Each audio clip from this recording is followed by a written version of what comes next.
So guys, সকাল সকাল আমার বর অফিসে বেরোবে, তাই জন্য আমি চা বানাতে চলে এসেছি। এখানে হচ্ছে চা পাতা, আমি চায়ের জল বসিয়ে দিয়েছি। এবার এর মধ্যে একটু চা দিয়ে দেবো, তারপর চা রেডি হয়ে যাবে। সো গাইস, আমার চা বানানো হয়ে গেছে। আমি এখন আমার বরকে চা দিতে এসেছি, পুরো গরম গরম চা। নাও, চাটা খেয়ে বলো কেমন হয়েছে। কি চা বানিয়েছো? চায় কোনো চিনি ফেনি নেই? সো গাইস, আজকে আমি আমার বরের চায়ে চিনি দিতেই ভুলে গেছি, তাই জন্য আমার বর আমার উপর হেভি জোর খেপে আছে। আজকে আমাদের মধ্যে তুমুল একটা ঝামেলা হবে। ঝামেলা তাদের মধ্যেই হয় যাদের মধ্যে ভালোবাসা থাকে। কি বলো?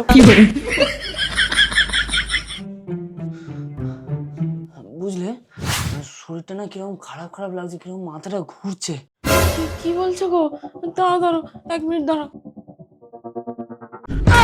So guys, তোমরা দেখতেই পাচ্ছ ওখানে আমার বরের আজকে শরীরটা খুব খারাপ করছে, ওর মাথাটা কেমন ঘুরছে বলছে। তোমরা কমেন্টে জানাও যে এই পরিস্থিতিতে কি করা উচিত।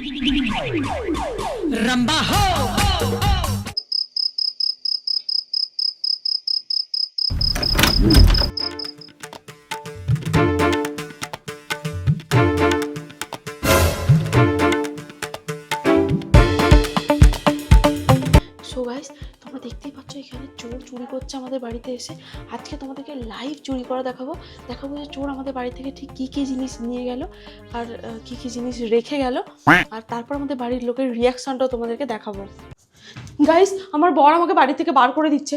জানি না আমি কি এমন দোষ করেছি, সামান্য একটু ভিডিওই তো বানিয়েছি, এটাই কি আমার দোষ হয়ে গেছে? তোমরা কমেন্ট করে জানাও যে এখন আমার কি করা উচিত। কমেন্ট করতে হবে না, আমি বলছি সোজা বাইরে বেরিয়ে রাস্তায় চলে যাও। কি করে